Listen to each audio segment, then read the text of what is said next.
વરસાદની આડમાં ઝેરી ખેલ અંકલેશ્વર પાનોલી જીઆઈડીસીમાં ફરી કેમિકલ યુક્ત પાણી છોડતા જળ પ્રદૂષણના દ્રશ્યો કેમેરામાં કેદ થયા હતા। ભરૂચ જિલ્લાના અંકલેશ્વર અને પાનોલી જીઆઈડીસીમાં ફરી એકવાર વરસાદની આડમાં જળ પ્રદૂષણનો ગંભીર મુદ્દો સામે આવ્યો છે। ભારે વરસાદ શરૂ થતાં જ કેટલાક બેફામ બનેલા ઉદ્યોગો દ્વારા કેમિકલ યુક્ત પ્રદૂષિત પાણી વરસાદી કાંસો છોડી દેવામાં આવ્યું હોવાના દ્રશ્યો કેમેરામાં કેદ થયા છે।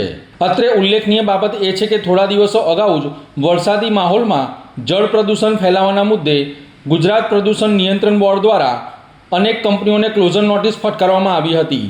તેમજ ગાંધીનગર સ્થિત ઉચ્ચ કચેરી તરફથી પણ સ્પષ્ટ ચેતવણી આપવામાં આવી હતી કે પ્રદૂષણ ફેલાવનાર ઉદ્યોગો સામે કડક કાર્યવાહી કરવામાં આવશે।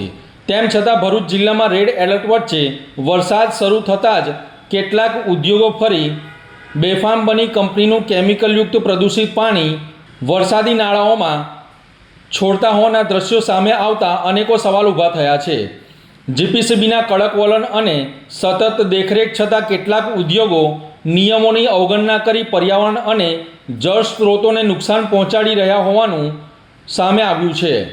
Ankleshwar industrial association, Panoli industrial association, GPCB, NCTL, ગેમી અને પર્યાવરણ વિભાગની વિવિધ ટીમો દ્વારા સતત મોનિટરિંગ કરવામાં આવતું હોવા છતાં કેટલાક ઉદ્યોગો વરસાદી માહોલનો લાભ લઈ કેમિકલયુક્ત પ્રદૂષિત પાણી છોડતા હોવાનું સામે આવ્યું છે।